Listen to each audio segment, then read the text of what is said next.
a microphone here, or you can feel free to just speak loudly, and you can stay seated or stand, however you're comfortable. It's fine. I decided to run for school board. My grandchildren. Use the mic, please. Yeah, good idea. I will, thank you. Yeah, I decided to run for school board because of my grandchildren. You gave me an resolute hope about the future of our institutions. My 3 children went through the Utica public school system, and I've been canvassing east, west, north, and south in Utica. And I have an idea what the people of Utica want. First of all, the people of Utica want school safety. Externally, a threat from the outside, but also they're very concerned about disciplinary issues.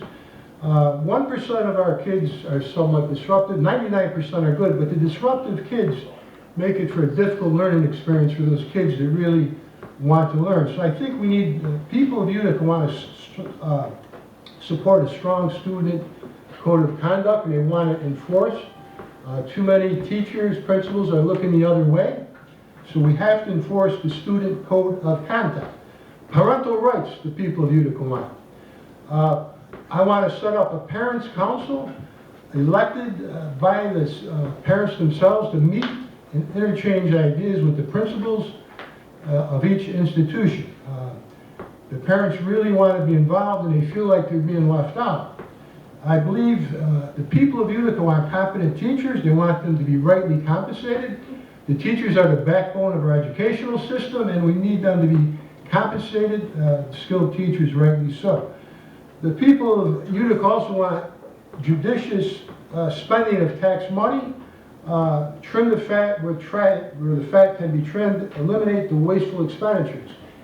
And I have a way to increase tax base for our city. We need to have teachers of Utica live in the city limits. 85% of our teachers live outside the city of Utica.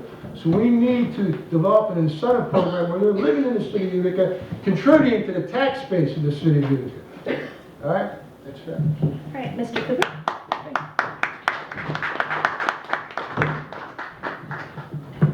Thank you.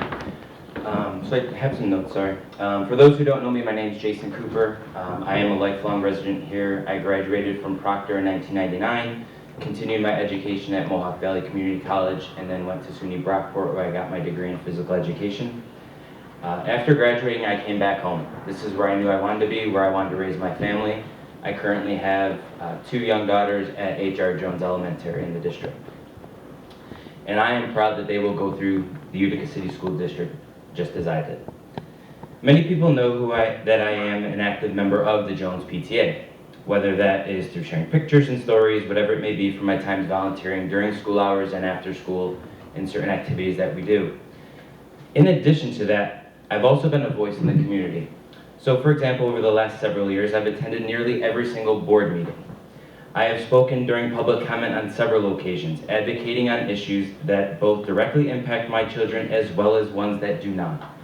I have consistently worked to remain informed and knowledgeable about district policies and changes within the district, and I've partnered with administrators on facilitating changes to benefit the entire district. Lastly, over the last several years, I have spent my time proactively seeking out administrators and board members to help me understand and learn the goings-on of the school district. I am prepared for a seat on this school board.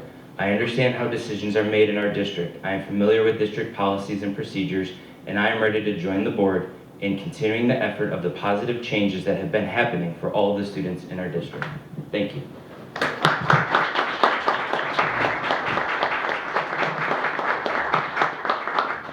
Good evening. I'm Joe Habaika, and I am president of the school board. I've served on the board for 5 years. During that period of time, we've accomplished a lot, especially in the last, let's say, 8 months. So what we've done, and I just have my little laundry list of things, so I'll try to read them as fast as I can. We've improved oversight and accountability. We've created procedures to track district spending. We've addressed no-show jobs and overtime abuse. We've improved the overall morale of district employees. We've reduced unnecessary borrowing. We've reduced class sizes. We've restored administrative staff to levels appropriate for our district, and the increase in the budget is $50,000, which we have well more in terms of state aid. We facilitated collaborations with the teacher and administration on education programs. We provided new athletic fields, increased the number of athletic teams, including new sports such as basketball, freshman basketball, which we really needed, and boys and volleyball. We've created an athletic coaching hiring calendar. We've encouraged student participation at school board meetings, improved transparency and communication with parents, teachers, taxpayers, and students.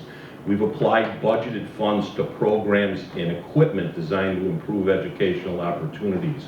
We've made it easier for parents to deal with issues related to special education students. We've consolidated our school registration process by creating a centralized registration center.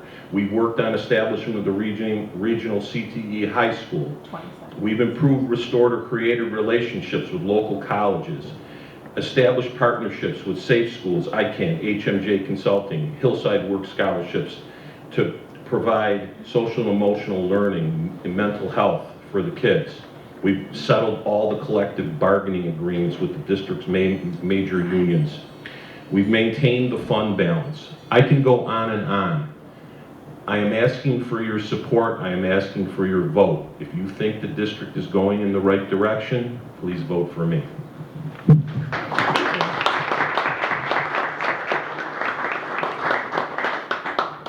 All right, so I'm going to go through some of these pre-submitted questions.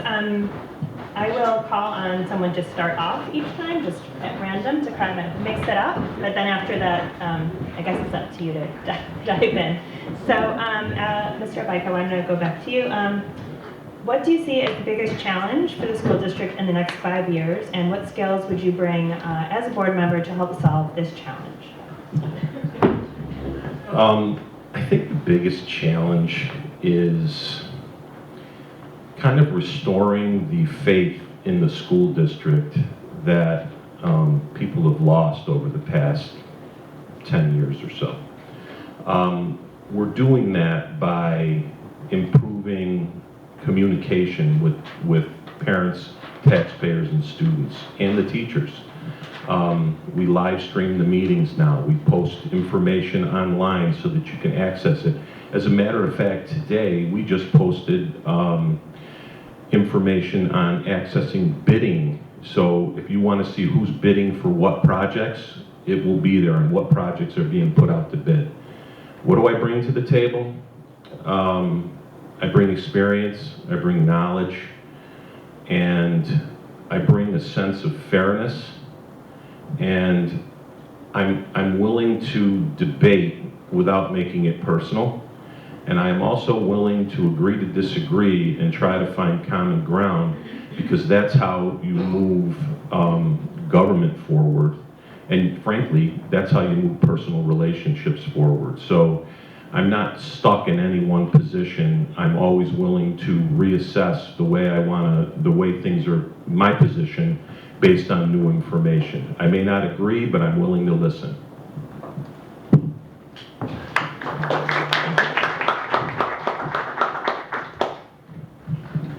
So I hope it does not take 5 years, but I think some of the biggest challenges are the continuing to rebound from where we landed with COVID and remote learning and getting our students where they need to be academically and socially.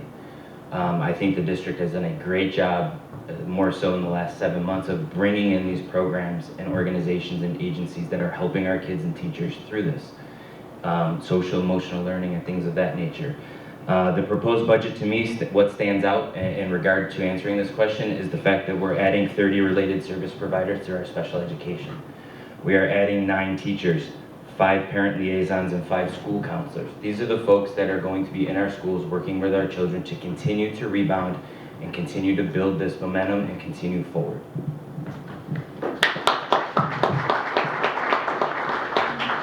My priority would be to increase graduation rates. We have one of the lowest graduation rates in the state of New York. And I think it's not an aptitude issue, to be honest with you. I think it's an issue of emotional mental health, addiction issues of Kids could be victims of abuse, family issues. So it's very important as we have a strong outreach to our children. Let them not fall through the cracks. Let's have an outreach of counselors, psychologists, social workers. If a kid's not performing well, by and large, it's not an aptitude issue. I know of situations where kids have their grades have decreased dramatically. They were not attending school. The parents are never contacted. We need a strong outreach. If we care about these kids, where's the outreach? Not to mention private schools, but in Notre Dame, if a kid falls through the cracks, the parents are well aware of it. So that's huge. Outreach, increase graduation rates, and let's focus on that. Thank you.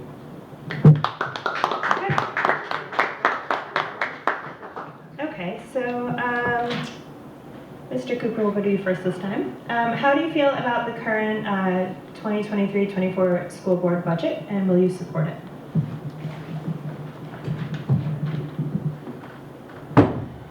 Yes, I actually feel really well, and I stand behind it, and I 100% will support it, and I would encourage you to hopefully, as community members, as constituents and voters, take the opportunity the district to set forward and having 4 public sessions where they are transparently giving you a session to come and hear what the district is proposing for the budget, where the money is being allocated, what programs are being offered and re-implemented and expanded within our district. I think it's very important that everyone has that opportunity. Again, I do stand behind it. I think it's great. So again, some of the things that are jumping out. Our kids socially, intramurals, they're bringing back intramural programs in our schools. They are expanding athletics, to Mr. Huboika's point, re-implementing a 9th grade JV basketball team, bringing in and partnering with New Hartford High School to bring boys wrestling back. These are opportunities we are giving our children, and that money is being allocated appropriately, in my opinion. Thank you. Okay. Yeah, as far as the budget, I think in any bureaucracy there's a lot of wastefulness. I think we have to look at the budget and see where the fat can be trimmed. If we have to live within our means, I'm not a proponent of tax increases, but by the same token, I never want to compromise the integrity of the education. So what's important is to look where there is wastefulness. Also, we have to do much to solicit state and federal grants as well. So right now there's 45 administrative positions that they earn between $120,000 and $165,000 a year, plus the staffing associated with those administrative positions. So I would look if there could be money saved there. So I'm a big proponent of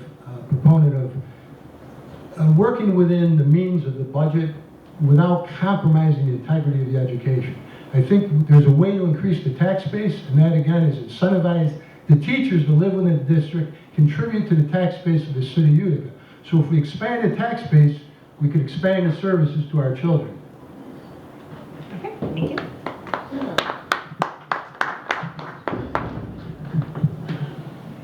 I'm absolutely in favor of the budget. We're spending $243 million this year. It's a balanced budget. We are retaining our fund balance. We brought the administration levels back to what they should be for a district that has 13 schools and over 4,000 employees.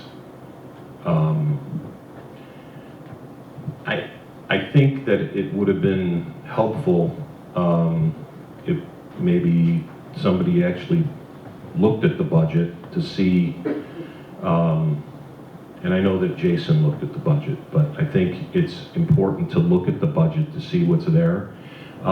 Everybody is willing to answer questions. We are, again, I preach transparency. We are transparent. We are willing to hear what people have to say.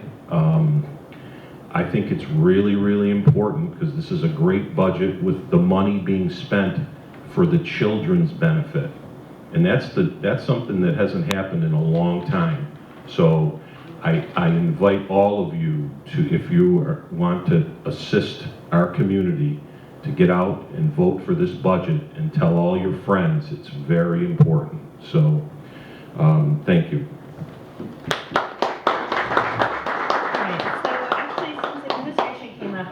in those responses, I'm going to pop over to this question, which the district has lost many administrators over the years. What plans do you have to assist the superintendent in retaining quality staff at all levels and departments? Mr. Martosha, I don't think you've gone first yet.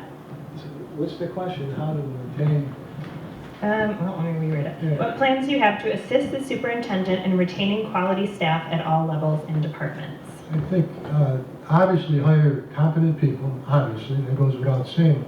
But it's all communication skills with the administration and the superintendent.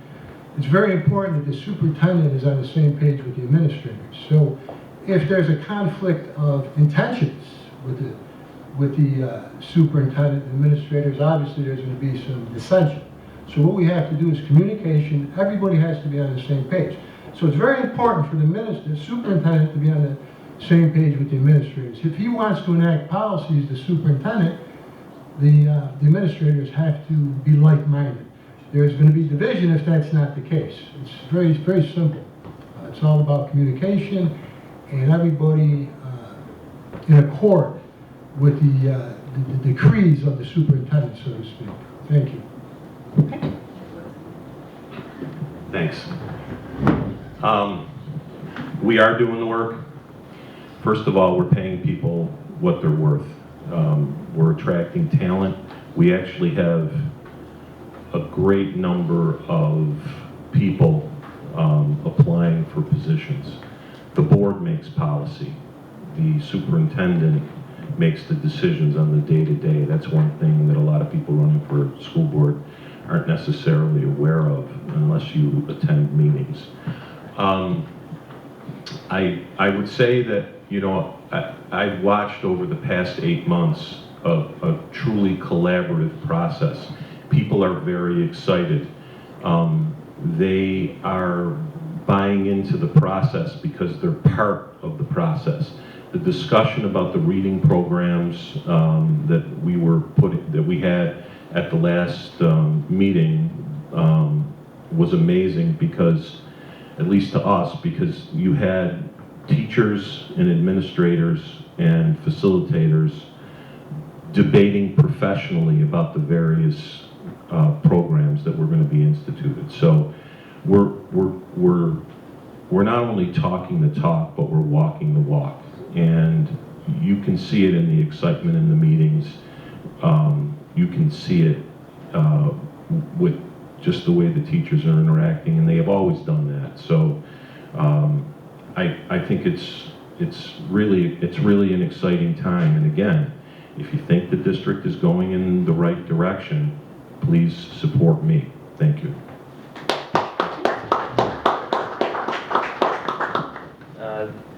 Yeah, the only thing I would add to Mr. Boyka's statement again, it's the superintendent obviously working with the administrators and those hiring and the board members supporting them. I do think, watching the last 7-8 months or so, the wave of our changes positively in this district has been astounding. Our wages, if you compare them to our what are called chief operators, are commensurate to larger districts such as ours, that resemble the size of our classes and the size of our bodies. It is important that our people are paid what they're worth, just like our UTA, right? At the end of the day, our folks are in there and they are astounding. And our kids are learning every bit that they can from them. It is extremely important. And other than that, I will leave it. Thank you.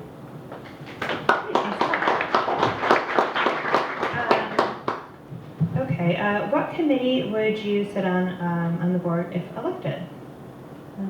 Mr. Cooper, back to you since you have the microphone. Oh man, all those committees. I would, if I had my picking, I would choose the athletics. That's near and dear to my heart. I've played sports my whole life, and I think we had some of the best student athletes in this entire area, hands down. And I think it's exciting. We're bringing back sports. We're partnering with other schools. And to me, I'll share a story. So I have a nephew who plays hockey. Proctor does not have a varsity hockey team. There are 2 Proctor student athletes who play varsity hockey. They partner with Mohawk Valley, which is out of Notre Dame, and other smaller schools that form a varsity hockey team. I felt it was important that these students be represented on our district social media the same way that our boys basketball, women's basketball, and so on are all represented. I wrote an email and I sent it off to a couple of the board members and an administrator, and within 10 minutes, Mr. Hobeika called me, apologized, we discussed it, and it was corrected in 10 minutes. That is the communication that we need. And in my opinion, I would choose athletics if I had my pick.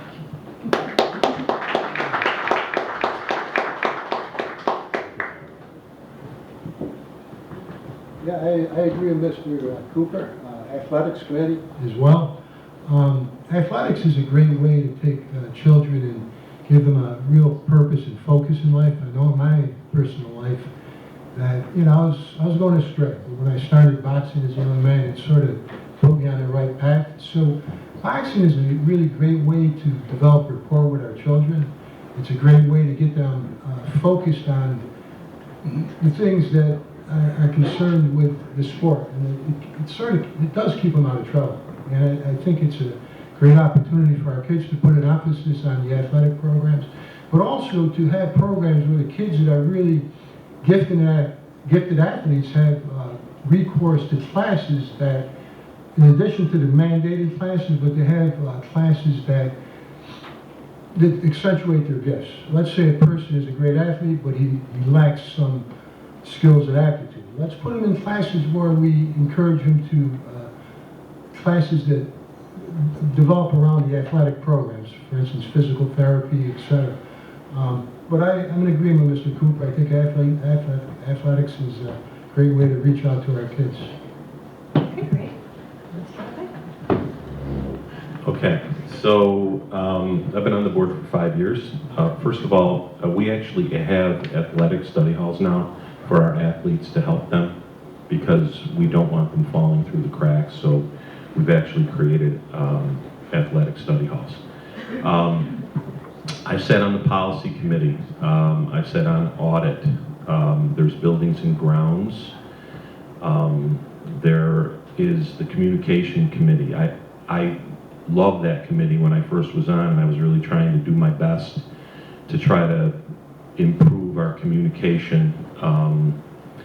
And I met with a lot of resistance during that period. So, and we have an equity and inclusion committee. That's a great committee. I'd like to continue serving as the president of the board if I could. So I'd basically sit ex officio on all the committees.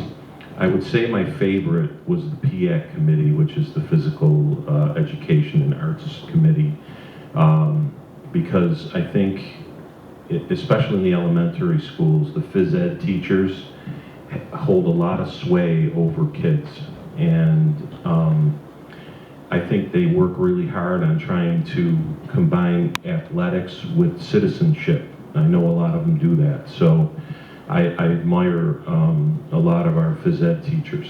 So, and I think that's very important. On the other side, we just had the art festival at Proctor this weekend, and I don't know if anyone got a chance to go there, but there were some amazing works from the students, and not only that, from some of the teachers. I wanted to buy like half of them and bring them home with me. So, anyway, I think any of them it's what you make of it. So that's what I would say in terms of committees.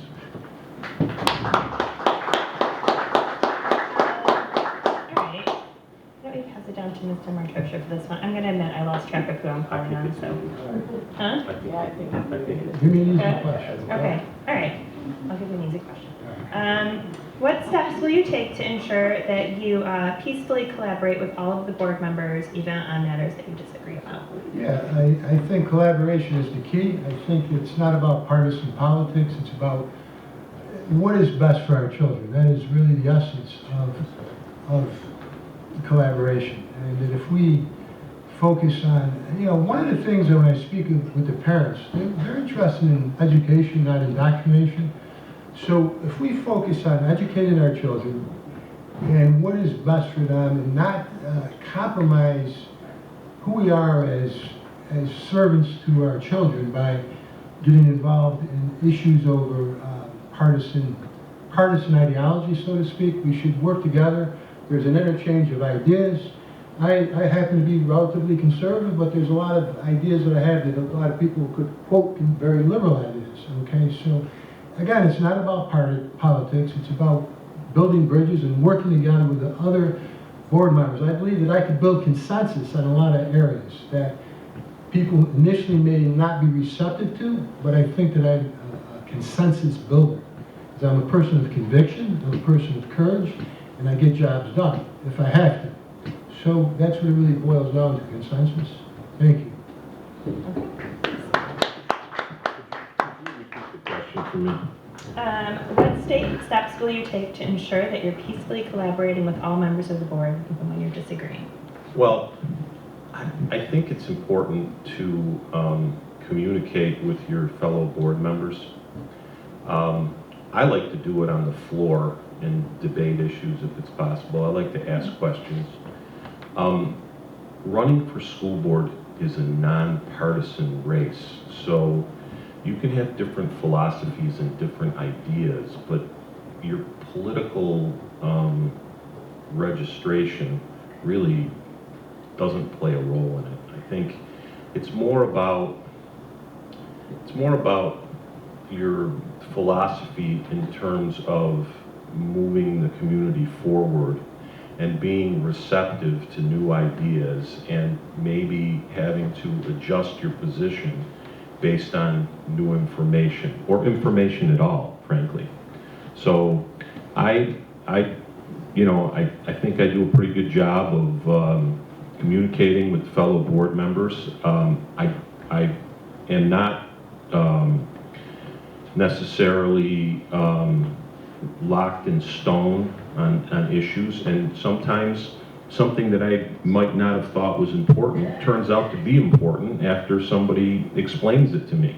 And I take steps to try to be a problem solver, so that's what I would say.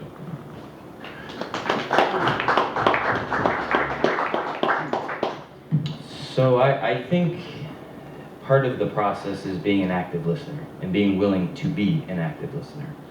I personally, most often, have to have multiple conversations because I want to take what you're telling me and digest that, right? Understand it and come back to the table again to discuss that with you. For me, I work best in that realm. I agree with Joe. It is nonpartisan. The way I look at things is, who does it impact? What are the positives and negatives of that? Whether it's children, whether it's teachers, administrators, whomever it may be in this district, it could be community members. To me, that is how I look at it. What are we talking about, and what is the positive and negative impact to those community members that we are discussing? Thank you. All right. So I'm just going to do 2 more questions before turning it over to the room, so get your questions ready. What service or partnership would you like to see the district engage in or be part of that we currently are not? Mr. Kopeka, it's your turn. I reset now. I know where we're at.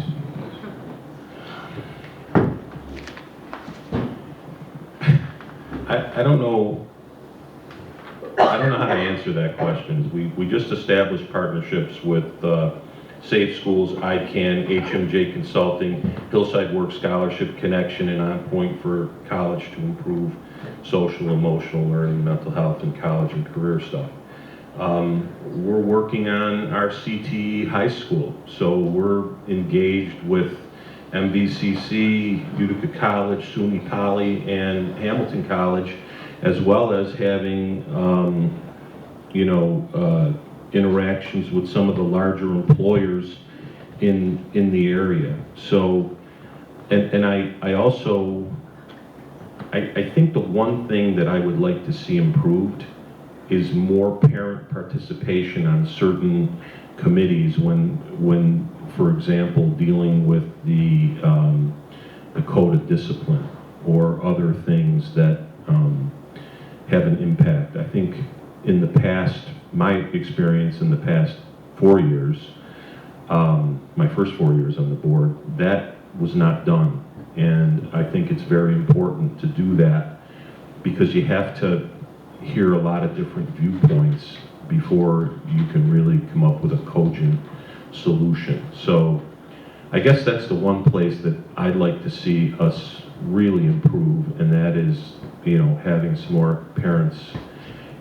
One thing I do want to mention is that on our agenda, we have a provision that allows for the PTAs to come and report to us. So I'd like to see that happen, because I'd like to hear from the parents.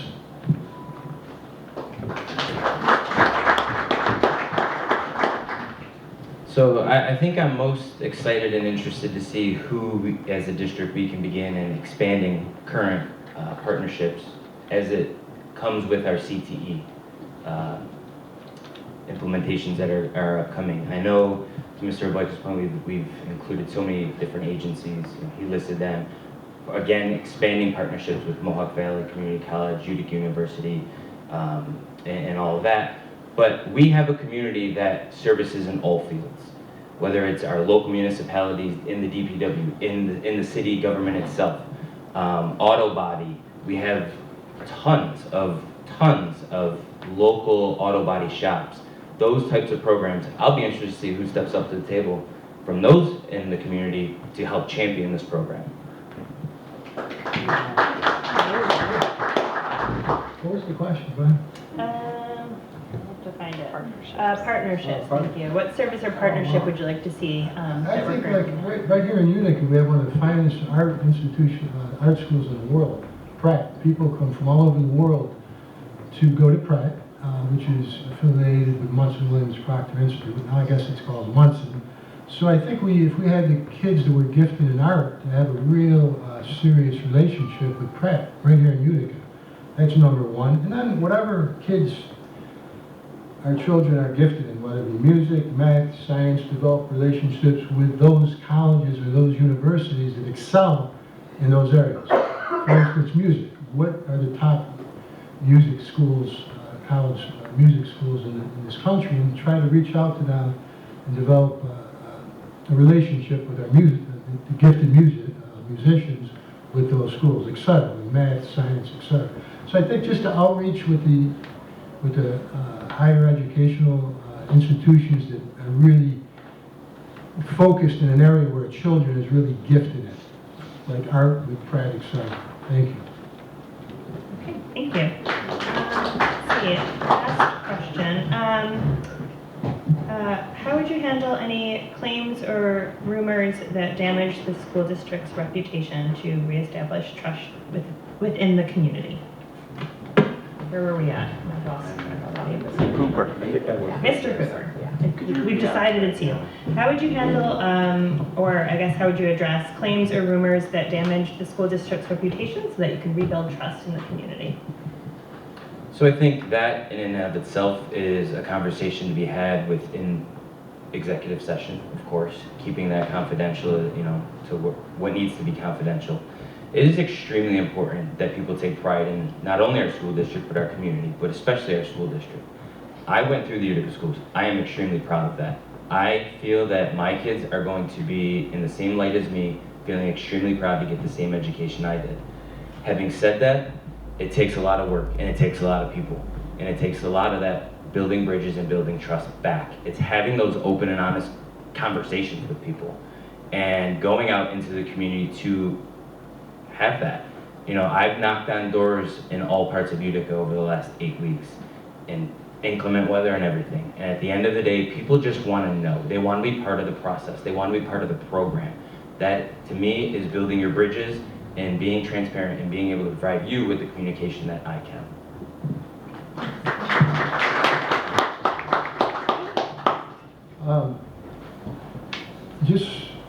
Public relations is very important, so to find room in a budget, and perhaps there is some now, I'm not sure, to be honest with you, but public relations is very, very, very important, especially when people are moving into this area from outside the area.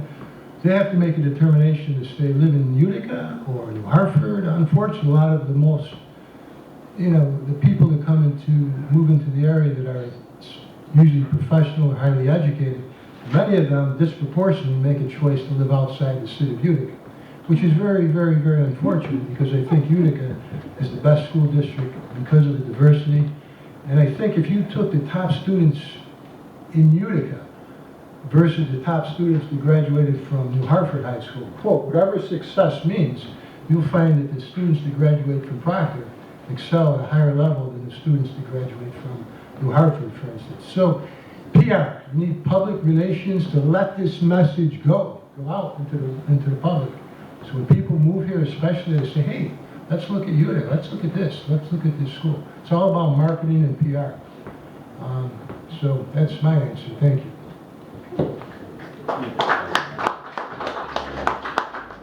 I'm sorry, could you repeat the question one more time? How can you handle claims or address claims and rumors that damage the school district's reputation so that you can rebuild trust? I'm not really sure how to address rumors.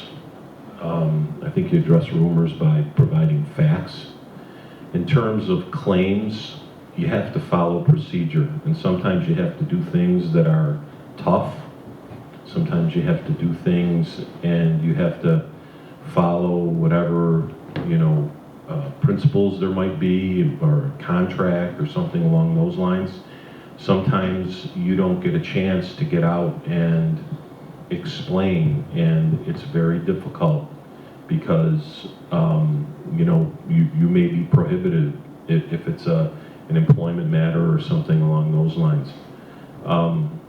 I just think by putting your right foot forward and trying to act with integrity as much as you can, I think that's important.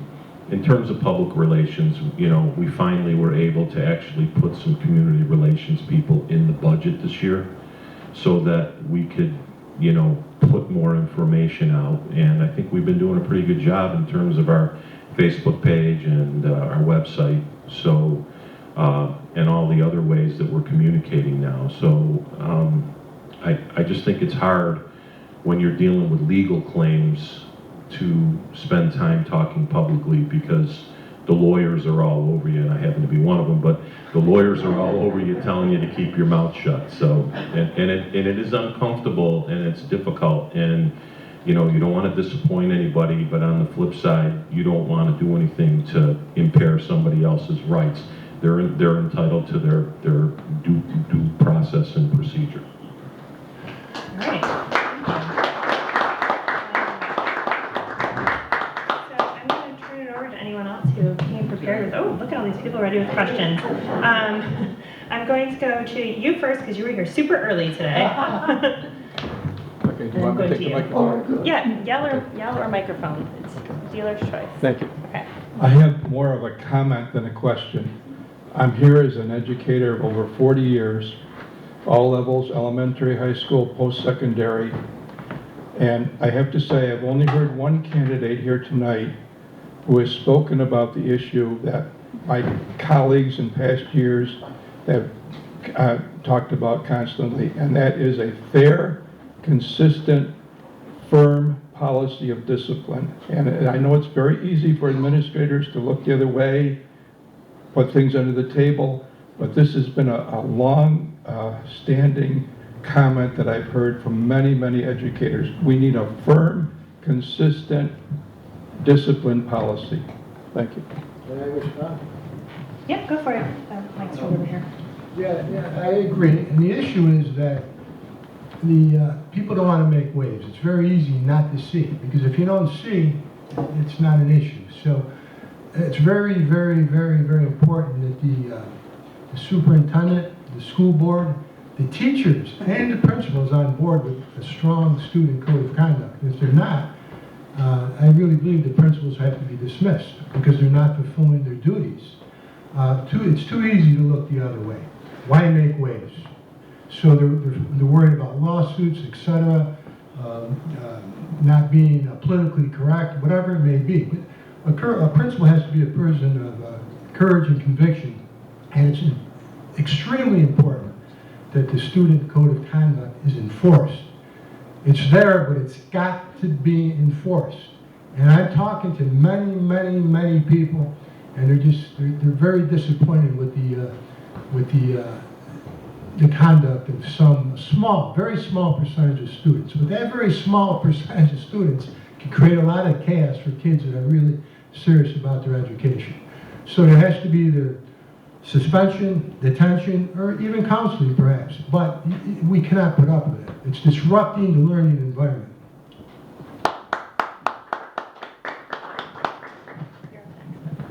I think all those points are great when you're sitting in a coffee shop.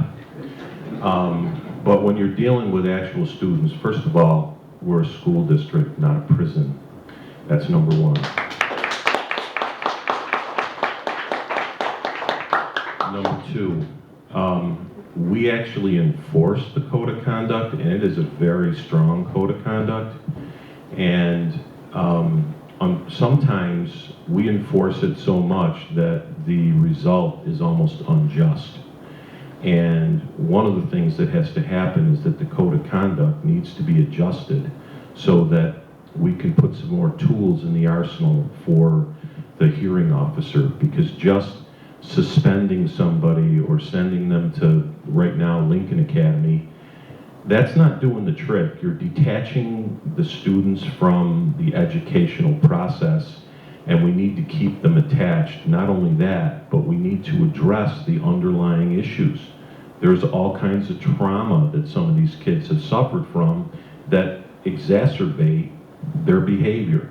Now, nobody is in favor of fights and knife play and guns and things like that. Nobody is. But we need to address some of the mental health components and the social issues that our kids are facing. We have a very diverse school district, and there is no easy answer. Sure, you could say, we just need to be tough on crime. Well, you know what? That doesn't solve the problem. And I'm sorry if that offends anybody, but it's the truth. We have to be better in terms of dealing with the kids, because they're all worth something. Sometimes you have a kid that can't read, and he's upset, and he doesn't want to be embarrassed, so he gets in a fight, and the next thing you know, he's thrown out.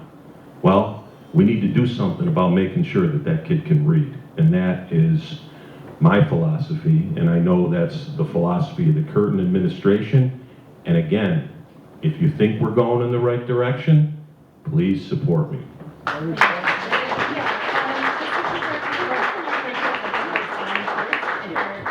you want to give it to him back for 30 seconds? It's eager to respond, and Yeah. then we'll pop back over to you, Yeah, Steve. what You have Mr. Biker said was, obviously you want counseling, et cetera, but he mentioned about we don't want to make it a prison. If you have a strong student code of conduct and it's enforced, guess what? You're actually helping these children so they do not go to prison eventually.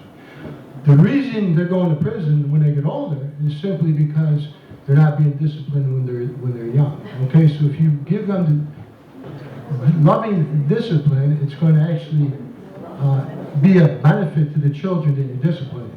To say that it's harsh is not it's an unreasonable statement. Okay. You're really focusing out of discipline out of love is really what it's all about. Okay. All right. Thank you. Of course. So I agree wholeheartedly with Mr. Holbeiker's approach. I think the student code of conduct right now is pretty strong. I would add to mirror Joe is there is opportunity there. You lose kids when they go home into atmospheres that they are not able to survive in. And guess what? They don't come back to school. They end up in our community in trouble, whether it's gangs, whether it's trouble with the police, whatever it might be. There has to be brainstorming to be had to figure out what we can do with children instead of just saying go home for 5 days and let's pretend it's going to come back on Monday and things are going to be great, because it's likely not. So there's opportunity there, and it takes people to sit down together who don't necessarily have to be like-minded and figure that out together so that our kids are getting the right responses. Let me Great.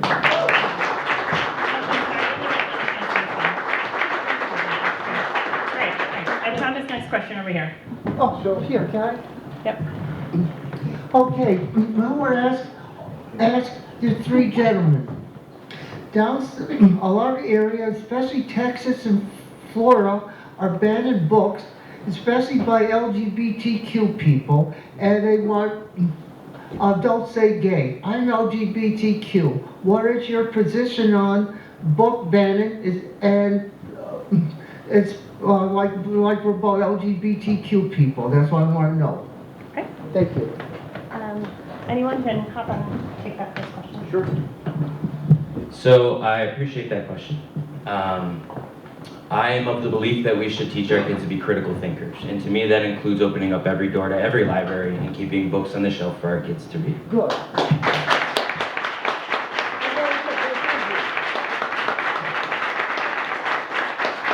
My view is that's why I want a parents committee, because a parents committee can answer that question. The parents are the taxpayers, the teachers, the educators, the administrators are the employees, okay?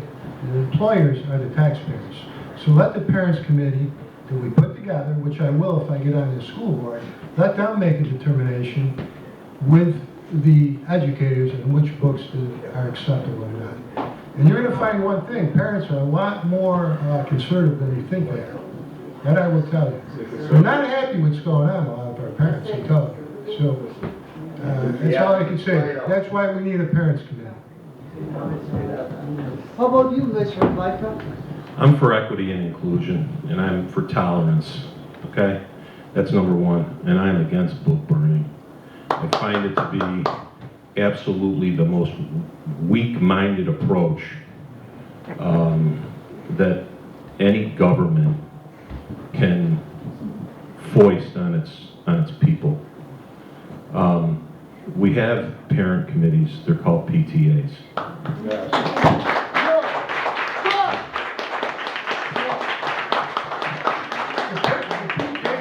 They're just a pacifier for the parents. They're not really accomplishing anything. That's why you need a parents committee to have. They're not accomplishing anything. It's just a pacifier for the parents. So we need a committee of parents to debate and interchange with the principal and the administrators.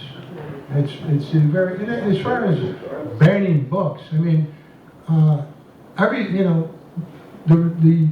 if there was a book, to give you an example, all the quote liberals here, if there was a book in the library that taught a kid how to bomb a high school, would they want to ban that book? Yes or no? How do you bomb a high school? They would want to ban that book. I'm sure if they wouldn't, there's something wrong with them if they would want to ban that book. All right, we're at time. Ms. Gutierrez, you were next. Thank you. Hi, my name is Julie Canaris. This is directed for Mr. Martoccia. So it's my understanding that you use intimidation tactics to prevent women from gaining access to women's health services. If elected, how do you plan to gain the trust from the young women who may use those services and attend school in the district, and also prove to them that you have their best interest in mind? Okay, first of all, I've never, ever intimidated a female that was seeking an abortion. I'm there in prayer. I'm there assisting them to see if they need assistance or help. And I'm going to tell you one thing. The greatest compliment I ever got from a person was a young woman that was going to pray. And she said, John, I admire your courage and conviction. Even though I disagree with what you're doing, at least you stand up for what you believe in, Mr. Martoccia. And when I get on the school board, guess what? I'm going to stand up for what I believe in. So I'm a person of courage and conviction that believes in what I believe. And I will not compromise for you or anybody, number one. And number two, I never, ever intimidated any woman. I'm there to pray and give them assistance. And I don't want to sit there and pat myself on the back, but I've helped a lot of women that needed help. Amen. Does anyone else have anything to? Okay. Next question? Yes, right there. Let's turn the page a little bit back to something a little more function of education. Utica is a huge intaker of refugees who speak many, many languages. What are we doing, what would you do to make it easier for those kids who are challenged with the English language, to make it easier to assimilate them, to make sure that they're getting the education they require? Okay. We actually created a couple of programs, or actually a couple of positions, parent liaisons, so that they could assist parents with different things. That's number one. Number two, our website is now ADA compliant, and you can change the language. Number three, and I just heard this the other day, I think it's going to be important to do a little better when it comes to helping people who can't necessarily speak the language. We may need to bring in more interpreters to assist parents, because, you know, being a parent of a student is a very complex thing now with all the requirements and the rules and everything else. And just navigating things and just being able to help your child and advocate. So I think it's very important, you know, to have parent advocates, parent liaisons, and get some further assistance in terms of translation. The other thing is, we have a lot of kids that come from their countries of origin, and they have suffered a lot of trauma. So it's very important for us to come up with a program with the Refugee Center, for example, to try to address that trauma, so that when something happens in school that might not necessarily affect someone that might not have come from their, you know, country of origin, they might just be a regular U.S. citizen or whatever at that particular time. It's important so that we can get them to, you know, work through those issues, because, you know, I have to tell you, our kids that start out as English as a second language, a lot of them are amazing, amazing students.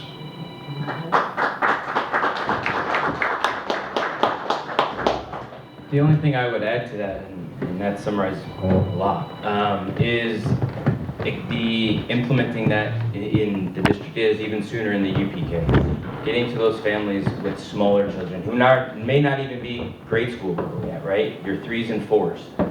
Get in early and help the parents as well. I don't know what that looks like. Maybe that's offering something to parents in the community, volunteer teachers. I don't know what that looks like.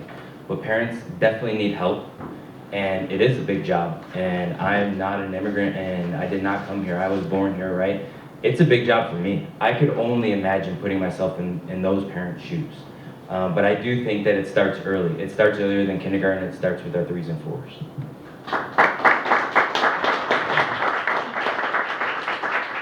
Yeah, I essentially agree with Mr. Cooper and Mr. Habaika, but this is one area where I would really focus on, where if you could trim the fat in the budget and bring, this is an area I think we have to increase spending, to be honest with you. It's a very, very, very important area, and it's something you don't want to compromise because of a money issue in this particular area. But again, I don't think there's a need to increase taxes. I think it's a way to trim the fat, to find out where we can save money within the school budget to put it towards programs like this. Because this program should really be a priority.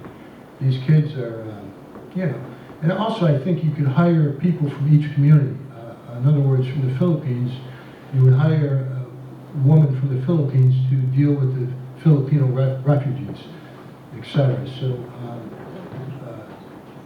like Sudanese, you would hire a Sudanese person from Sudan to be in charge of a program for the Sudanese. So there's things that can be done here, but I do think it's not a place to worry about budget in this particular issue. Thank you.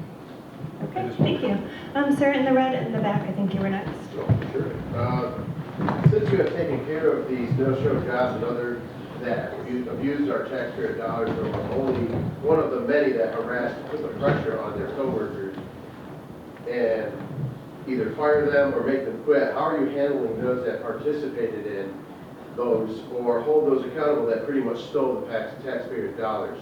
To those that aren't on the board, are you willing to open up the books to make sure that all that are held accountable, especially those who have violated our children's constitutional rights, especially their fundamental human right to earn a solid, sound education that stems far beyond the pandemics that everyone blames on? My children fell victim to it, and also heard it on my campaign trail from parents and teachers that 4th and 6th graders were not performing at grade level, would put them in the district 2 to 4 years before my oldest was enrolled in the district. Okay. Let me see if I can address it this way. If somebody took money from the district under false pretenses, so to speak. There are agencies like the state comptroller, the district attorney's office, the state attorney general, the FBI, the U.S. attorney's office. They can deal with that problem. That's number one. Number two, I'm not sure about that other stuff that you were saying. I didn't quite understand it, but this is what I would say. I think a lot of decisions that were made during the COVID crisis, looking back on them, they were based on the information that was being provided to us, and I'm the only one up here that was on the board at that particular time. So looking back, if hindsight was 20/20, and I had the information that I have today, but I had it back then, I am sure that I probably wouldn't have approached it the same way. I think that a lot of us got the bejesus scared out of us, and you know, I think we reacted in what I think most people felt was the most reasonable way, and unfortunately, you know, it turned out to have some unintended consequences. But I think about that time, and I think, you know, I just wish I knew then what I know now, because I think I would have attempted to chart a different course. But that course was charted by the administration, really, and you know, obviously we didn't know any better. And so I don't know if that solves your problem or if that addresses your issue, but that's all I can say. Thank you. Mr. Martosha actually has been. Yeah, well, that's where the teachers' unions have really failed us tremendously. The parents were opposed to virtual learning, but the teachers' union pushed virtual learning, virtual learning. So I think the teachers' union has really failed us in that department.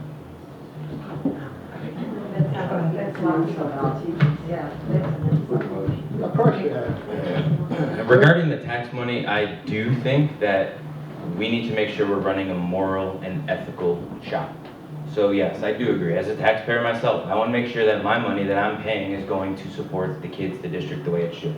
100%. Super excited that Heather Moet is coming in from the city. She is now on board and going to be responsible for all of that financial. Regarding the additional information that Mr. Obaika said, you know, I am not a DA, I am not a U.S. attorney. That is not my purview. Regarding the Teachers Association, to Mr. Martosha's point, I would disagree with that. I think they went above and beyond in many, many ways.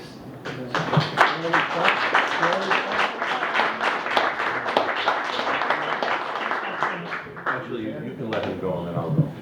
How did the teachers' union go above and beyond when the majority of parents were opposed to the virtual learning? They wanted their kids back in school. The emotional harm, it's caused a lot of harm for our children, especially the disadvantaged children, more so than the middle, upper middle class children. So the teachers' union was not in accord with the wishes of the parents, okay, which is very important to understand.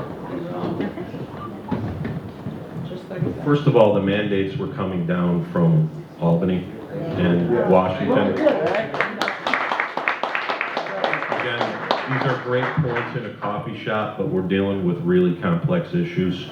And, you know, it's difficult. It's very, very difficult to deal with all this information that was coming in.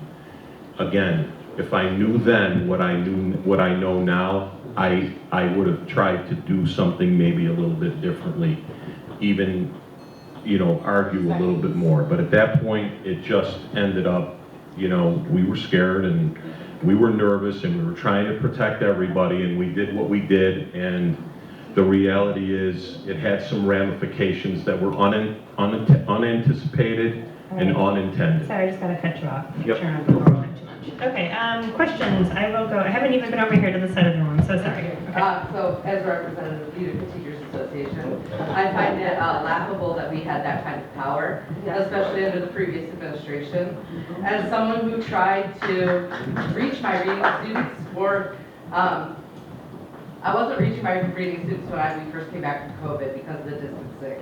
I wrote a letter to the Board of Education describing 3 different ways that we could better reach our students and ways we could get around social distancing and still help our kids learn how to read.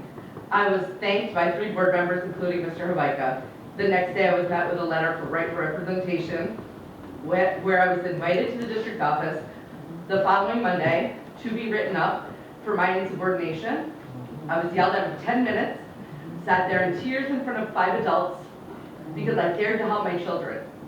So if you think we had any kind of voice during that period of time, you're sadly mistaken.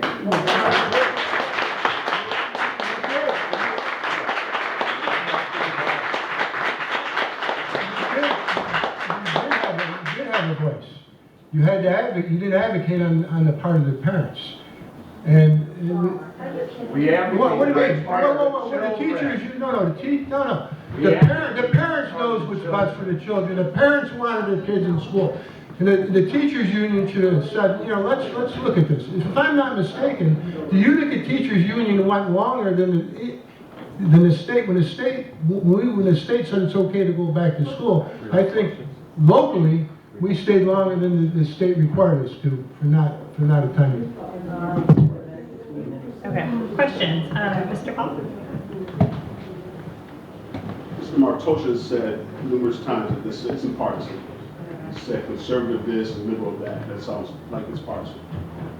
My question is, when you're dealing with a district as diverse as this district, how do you plan to educate it when you can't compartmentalize it? So you can't just teach the Cornhill, you can't just teach the South Utica or West Utica or North Utica. You have to teach the same curriculum across the board. So if we're talking about banning books, whose books gets banned? First of all, I want the parents' input, make a determination, and again, that's why I'm a strong advocate of a parents' committee, number one. And I'm not making a determination. It's not up to it's up to the. There has to be a communication between the parents and administrators and the school board. If the parents are left out, guess what? They're the taxpayers. They're paying the salaries of the teachers. They're paying the salaries of the administrators. The teachers work for the parents and the children. They're public servants. You had it seem like you got everything upside down, man. I'm sorry, I haven't heard the answer. Well, that's the answer. Sorry. Thank you, I appreciate that. Good. I appreciate it. Good. It's a great answer. Any It's a great answer. book banning? Okay. Let's go over here to you. I just want to make, Okay. oh, I'm sorry. I'm sorry. I just want to make one comment. You were talking about the refugees. As you notice, every year, 9 out of 10 of the top 10 are refugees. Have done a wonderful job. Sir, and please, everyone, let's try to keep it to questions to make sure we can cover as much as It's going to be a possible. long question. But Okay. We've mentioned the student code of conduct several times. Just like to mention first that it is the district code of conduct. It applies to more than just the students. It applies to everyone in the district. Or, to quote the investigative report from the investigation to Mr. Karam, the district's code of conduct prohibits harassment, bullying, and discrimination, and it applies to conduct by district employees, district students, and anyone else on school property or a school event. So two-parted question. Have you read the district code of conduct, number one? And number two, how, as a board member, would you deal with another board member violating district policy, including the code of conduct, by bullying members of the public, employees, or perhaps by interfering with an internal investigation? Yeah, so obviously the code of conduct applies to everyone, number one. And number two, I'm out west, north, south, east in Utica, knocking on doors, talking to people.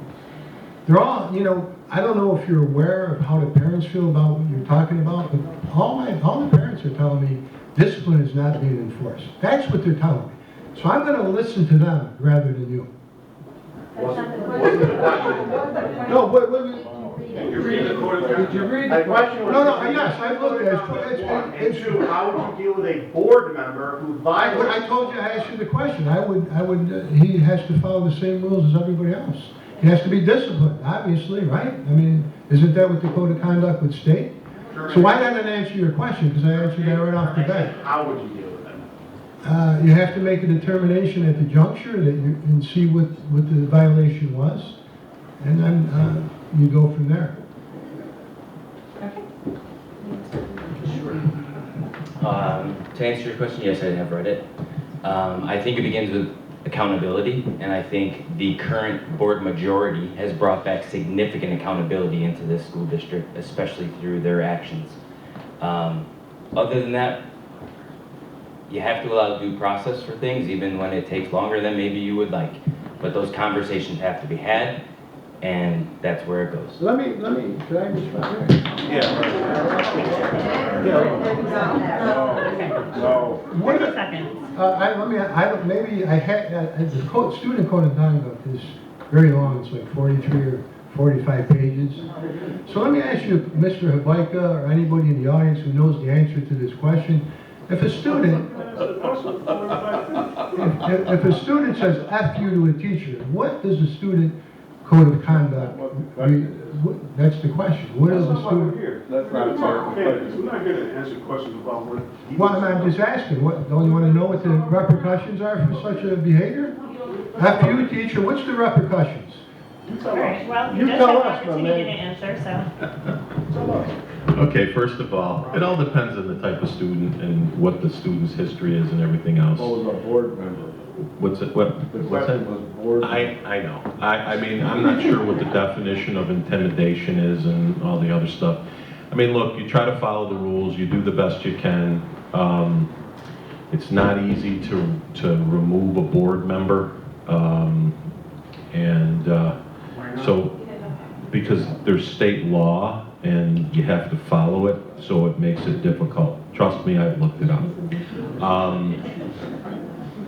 So, I guess, you know, you just try not to get things to a point where things are so incendiary that people are losing their cool.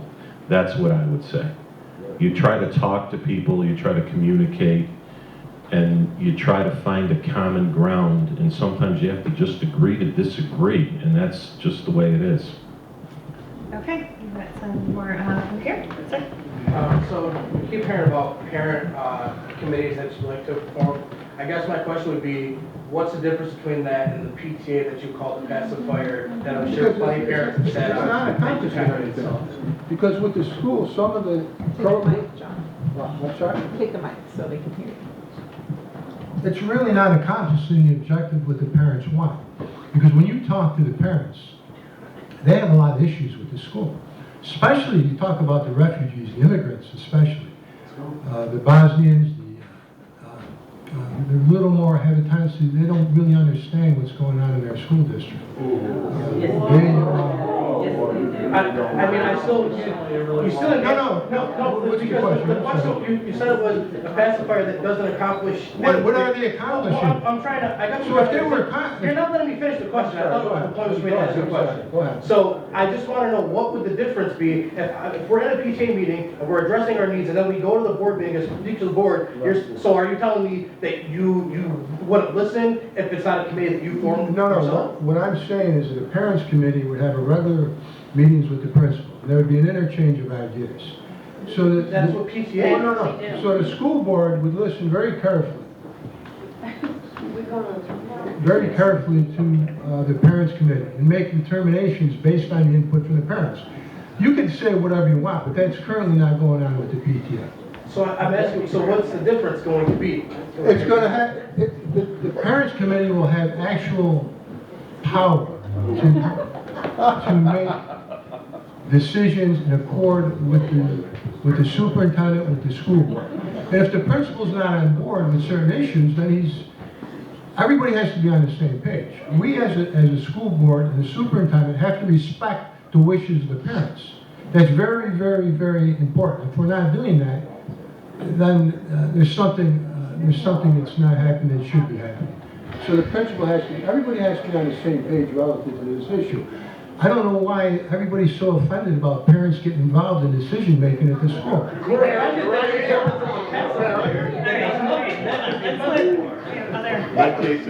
So I will respond as part of a PTA who has been vested in PTAs for over 5 years, has friends who are also in PTAs and PTOs around this district. They are productive. Parents are invited to attend meetings. Unfortunately, you see the same faces. That is not to discount the fact that there's not involvement. Just because you can't attend a meeting doesn't mean you can't help with a fundraiser, can't help with an outside activity. That's right, no bearing, correct? Okay, they're extremely fruitful for the schools. We help fund field trips. We help fund books.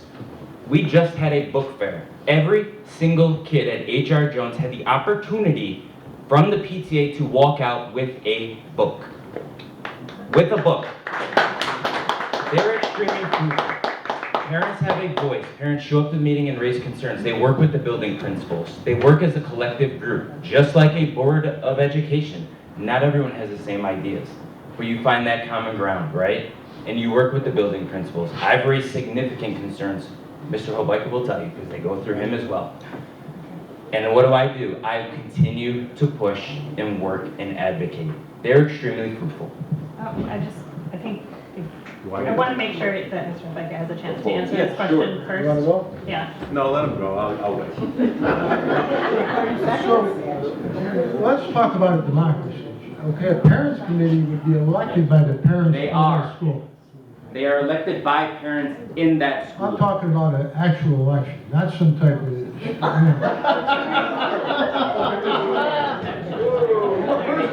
How many people?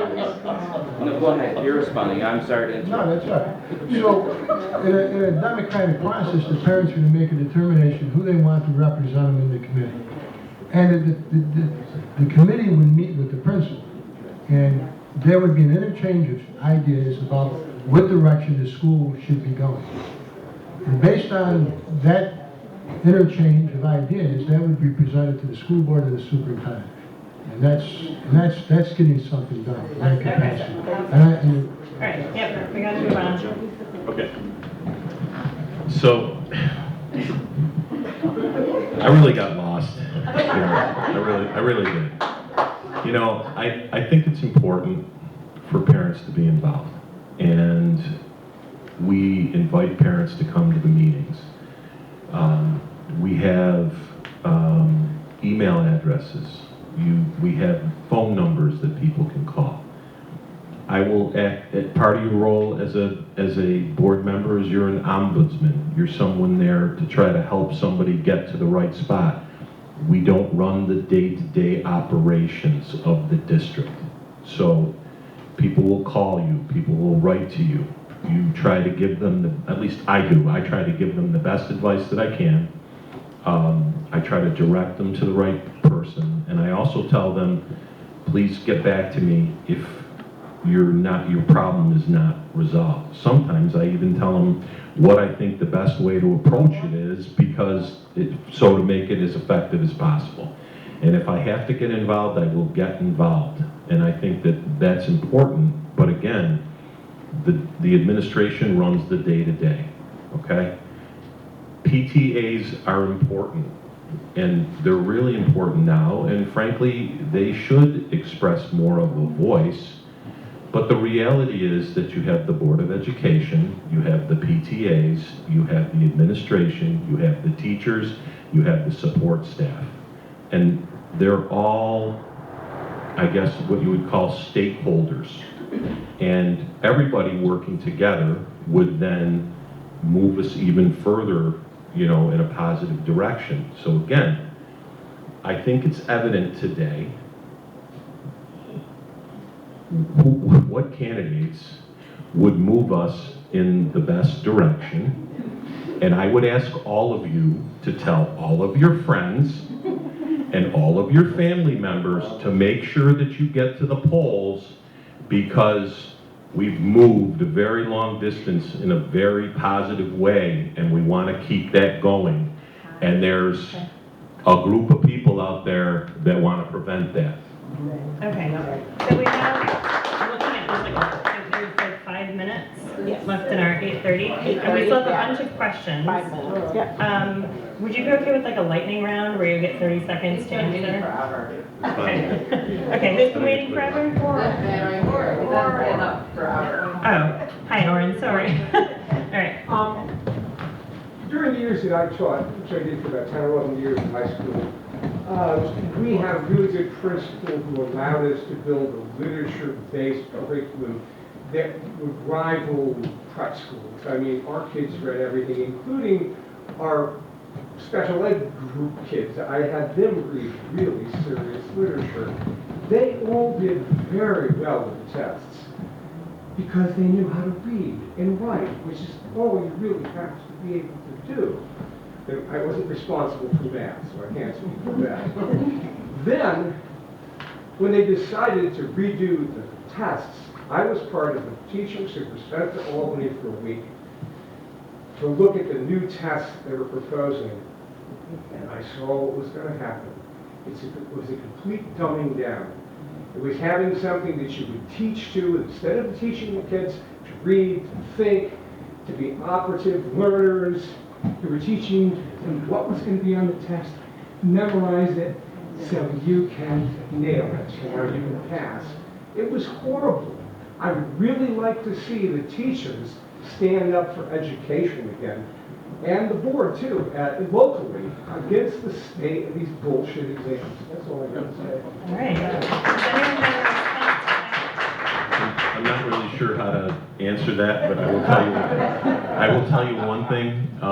You know, we're making an effort to try to do 3K and 4K because we need to spend more time on the very, very young to build the building blocks necessary so that we can have them reading on level by 3rd grade and continuing so that they're not reading on 3rd grade level in 9th grade. So I think that's important, and I think if we can accomplish that over the next number of years, you know, I think we're probably going to cut down on disciplinary problems because the kids are going to be able to compete from an educational standpoint. Like, I'll add to that. So, and if it wasn't the last, it was the one prior board meeting. They are rolling out a new curriculum in K through 6, which the teachers themselves were a part of in selecting what curriculum. And I believe many of the schools are the same, but some have differences. So their K through 3 may vary from one school to the other. But the teachers were collaborating with, they were part of the process, once again. So I think that helps to answer a little bit of your angst there, but yeah. All right. Yeah, I agree 100% with Mr. Domenico. There's really a dumbing down. There's no innovation, creativity. The problem is we're found this status quo, and the status quo is really not working. If you're content with the status quo, you should not vote for me, because there has to be some innovative and creativity to make our public institutions centers of learning. Number one. Okay, so I think Mr. Domenico had some really great insights about what's going on in the public education today. All right, and sir, right here. Yeah, I want to kind of clarify a previous question that was asked, and I won't sugarcoat it like he did. So we have a candidate that obviously has made, qualms about talking about people as pedophiles, referring to board members as Uncle Tom. She made fun of a young woman of color at the last forum, the way she pronounced ass. And I know that you and Ms. Greco has signed her petition to run for school board. So I'm assuming you approve of these actions. You talk about code of conduct. There is an extreme example of bullying and racism, and you accept that? No, everybody has free will, and I'm not. But do you accept it? You accept I'm free not gonna- will when it's bullying No, and no, no. racism. No, let me finish my point. Okay. Maybe I'll get to that, okay? I don't always agree with, the way people conduct themselves, okay? But that's all I can say. I'm not in favor of her mode of communication. It's not the type of communication that I adhere to personally, or I would want anybody else to. But I'm not going to sit here and, I'm not going to judge her. I mean, that's, I don't agree with her, but I'm not the judge of her conduct. Well, you Alright. signed her petition, so Well- you like her. I'm pretty much going platform, to be I honest with you, I'm going to sign anybody's petition. Anybody, Democrat, liberal, conservative, comes up to me, they want me to do them a favor and sign their petition. I would sign it for Mr. Cooper, I would sign it for anybody essentially. I mean, so I'm not really making a judgment determination when I sign a petition, okay? So, I think we have to wrap it up because I respect everyone's time and we said Can I 8:30. just say something quickly? Well- Two things quickly. I just want to thank you very much. Sure. Thank Andrew for doing.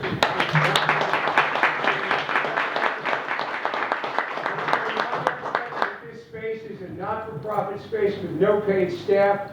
We keep the doors open with your donations. There's a jug here. Please hit the jug on the way out. All right, I have one closing question I was saving for the end. This was a submitted question I thought was interesting, and I guess it's like a one-word answer. So you're all voters in addition to candidates. So I assume you're going to vote for yourself, and who else are you planning to vote for now that you've heard everyone? All right. So I am going to vote for myself. The other candidate I will be voting for is Joe Habaika. Okay. Oh, what a shocker.